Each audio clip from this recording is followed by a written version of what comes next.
I think we do a lot is a lot of different jumps. And two of my favorite jumps, one being the Haydn or the skater jump, where the hockey player is bounding from one leg to the other in a 45-degree angle, similar to a skater striding on that same angle.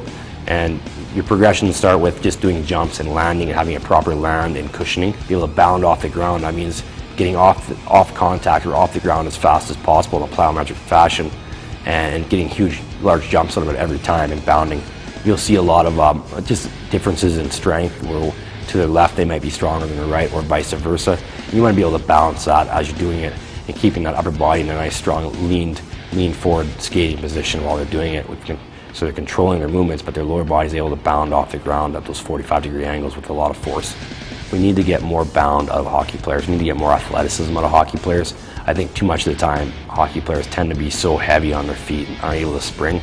And teaching that spring load through their ankles and knees and hips to be able to get nice, quick, crisp movements off the ground. Similar, you'll see a lot more natural spring out of track athletes or sports such as football, where they do a lot of it, where hockey is such a not unnatural for them to run, that you have to really focus on some of those joint loading and joint explosion movements. You want to be landing, starting with a strong, stiff ankle, knee, and hip. Be taking the load of that land through all three joints, having control of your upper body, not having any sway in your upper body, but having a nice controlled combination of ankle, flexion, control, then knee, then hip, taking the load off rather than having one joint take the whole load.